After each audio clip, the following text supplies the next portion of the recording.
Hey guys, welcome to day 29. Can you believe we are on the second last day together? So today's a little bit different. I'm not going to be flowing with you in this challenge sense. What we're going to do is we're going to talk about a home practice, why a home practice works, what's good about a home practice as opposed to going to a studio, why it's practical, and how you can start really making sure that this home practice continues on after the 30-day challenge. So if you're still here, chances are high that this is really something you're interested in, so that's awesome. If you've maybe just popped into this video and you've not done all the classes, maybe some of the things that I talk about today are going to help you to really get back into the challenge and get back into a home practice. So let's talk about a home practice versus a studio. Studios are great. I teach in a studio. I run public classes, so I love them. I'm not going to diss them here, that's not the thing, but they are very different. And in a studio practice, you're following the lead of a teacher.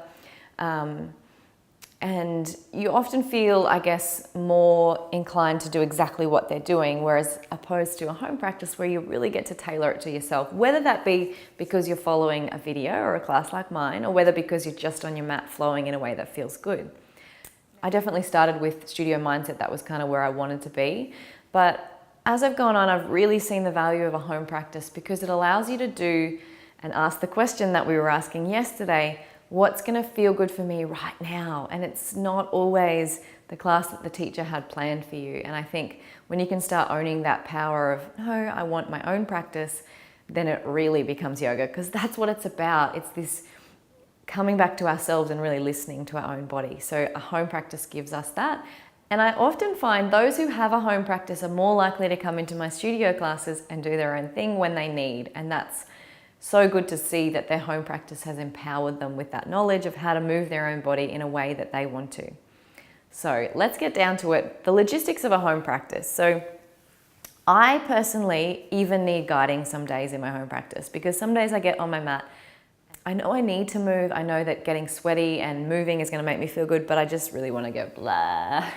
So some days even I will follow an online class. So they really do have their place, especially when you're feeling lack of motivation or you don't know what to do, or if you're just starting out, you don't know what to do, they're the perfect place to go. So having a teacher that you respect, obviously I hope it's me, but it doesn't have to be me. There are lots of other teachers online these days teaching, so you can check them out, see what works for you, because some people's style of practice is going to suit you better than others.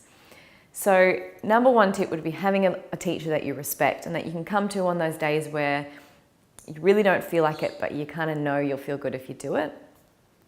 Setting up a routine works really well. So I've really been working on getting a morning routine. I'm actually going to have a new challenge coming out soon about developing a morning routine, because I really find it sets me up way more than anything else, because by the end of the day I have too many excuses. I'm like, I'm tired, it's been a shitty day, the kids haven't slept at all, they haven't given me any time out, I just want to veg, that glass of wine looks great.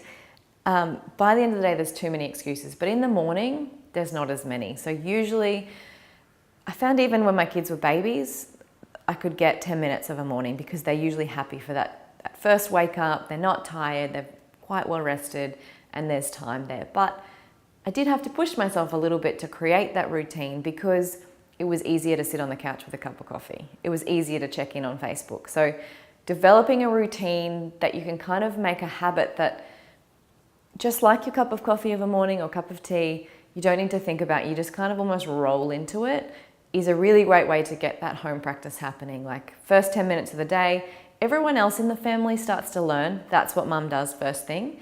And they'll eventually get bored of you and stop jumping all over you and do their own thing. It's a really great way to get that practice happening. A space is important. I think you need a space to practice, and it doesn't have to be a permanent setup space. So this area here that you see is actually not what my house looks like all the time. I set this up when I'm filming, and I also have another space that's my private practice space that I set up each time. So there's actually normally a couch here that is moved out the way. So don't think of your space as having to need to be permanently like that. So if there's normally a big toy box in the corner, perhaps your space can be move that out the way, set up, get ready. But I think you need to intentionally set that space. If you kind of just like push the toys aside, roll your mat out, and you're kind of in the lounge room amongst everything, it doesn't feel like you haven't set that intention to, this is my practice and this is what I'm going to do. it then becomes too easy to be like, no, I'll just play with the kids, or I'll just get up, or I'll leave that for later. So take the time to set up a space. If you can set up one permanently, it is even better, because it's like that little reminder in your house of, this is what I'm committing to and this is what I want to do. So I have a little corner in my bedroom that there's enough room to pop my mat. It's good because I can also shut the door for days when my husband's home and I can just kind of have that time out. And there are things there that I love and that are a part of my practice. So there's a candle for me to light, there's a crystal, there's sometimes a journal there if I want to journal after my practice. So really setting up a space can help you to kind of anchor that intention of, I want to practice more regularly. And the final thing is, I have to say, community helps immensely, because like anything, and that's why studio classes work, and that's why people join gyms rather than going for a walk outside, because a community and having people there to cheer you on and to keep you accountable helps, because sometimes it's dark and it's cold of a morning and you don't want to get up, and even though you know it will make you feel better, we don't always pick the best thing for ourselves. So a community can help. So I hope to have created that here in our online yoga circle group. And that's why I created it, because when I first became a mum, I was out west. I didn't have that network. And I know there are a lot of mothers groups online, so any of those could be your community, or you could just create your own group if you want it. If you can join a studio, that's awesome. If you can create a little mothers group, you can do any of my classes with a group. I have no problems with that.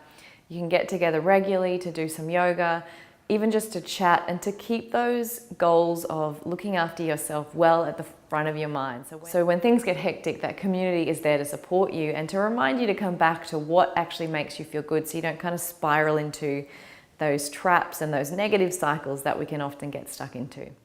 So I hope that helps you in thinking about creating a home practice or continuing one, because I think you've probably already got there quite well with this challenge.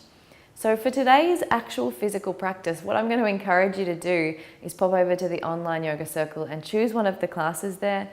Find your space in your house and make a dedicated space and practice one of those classes. I'll pop a couple via the email here as well, so some options you might want to do. But of course you can jump over and pick from 150 classes, all different types. So there's definitely going to be something there for you. Have a beautiful day. I will see you tomorrow for our last day, and namaste.